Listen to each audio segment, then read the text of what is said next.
اسلام کی تاریخ میں اگر کسی خاتون کا نام سب سے زیادہ احترام، محبت اور عظمت کے ساتھ لیا جاتا ہے تو وہ حضرت خدیجہ بنت خویلد رضی اللہ عنہا ہے۔ وہ صرف رسول اللہ کی زوج مطہرہ نہیں تھیں بلکہ آپ کی سب سے پہلی ساتھی، سب سے پہلی حامی، سب سے پہلی تسلی دینے والی اور سب سے پہلی ایمان لانے والی شخصیت تھیں۔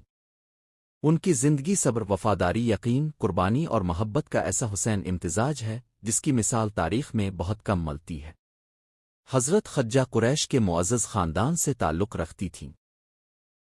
ان کے والد خویلد بن اسد مکہ کے باوقار اور صاحب حیثیت شخص تھے۔ حضرت خدیجہ اپنی دیانت، عقل مندی، شرافت اور پاکدامنی کی وجہ سے مکہ میں طاہرہ کے لقب سے مشہور تھیں۔ وہ تجارت کرتی تھیں اور ان کے تجارتی قافلے شام اور یمن تک جایا کرتے تھے۔ اس زمانے میں ایک عورت کا اس قدر کامیاب تاجر ہونا غیر معمولی بات تھی، مگر ان کی حکمت اور امانت داری نے انہیں یہ مقام دیا۔ جب حضرت خدیجہ نے نوجوان محمد بن عبداللہ کی امانت، سچائی اور حسن اخلاق کے بارے میں سنا تو انہوں نے آپ کو اپنے تجارتی قافلے کے ساتھ شام بھیجا۔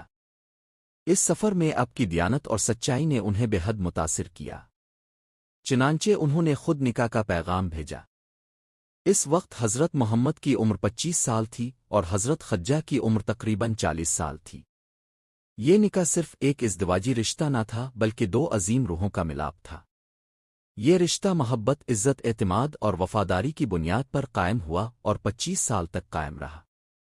رسول اللہ نے حضرت خدیجہ کی زندگی میں کسی اور سے نکاح نہیں کیا، جو ان کے مقام اور محبت کی سب سے بڑی دلیل ہے۔ جب غار حرا میں پہلی وحی نازل ہوئی اور حضرت محمد گھبراہٹ کے عالم میں گھر تشریف لائے تو فرمایا، مجھے کمبل اوڑا دو، مجھے کمبل اوڑا دو۔ آپ پر ہیبت طاری تھی۔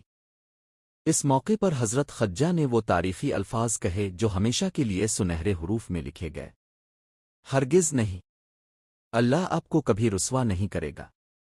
آپ صلہ رحمی کرتے ہیں، سچ بولتے ہیں، کمزوروں کا بوجھ اٹھاتے ہیں، مہمان نوازی کرتے ہیں اور حق کا ساتھ دیتے ہیں۔ یہ صرف تسلی نہیں تھی بلکہ نبوت کی تصدیق تھی۔ وہ فوراً ایمان لے آئیں اور یوں اسلام قبول کرنے والی پہلی انسان بن گئیں۔ ایک عورت، ایک بیوی، ایک مخلص ساتھی جس نے سب سے پہلے سچ کو پہچانا۔ جب رسول اللہ نے علانیہ دعوت اسلام دینا شروع کی تو قریش نے مخالفت کی انتہا کر دی۔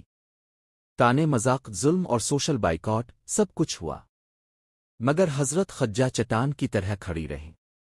انہوں نے اپنا سارا مال اسلام کی راہ میں لگا دیا، غلام آزاد کیے گئے، ضرورت مندوں کی مدد کی گئی اور دعوت دین کے کام میں مالی تعاون کیا گیا۔ شب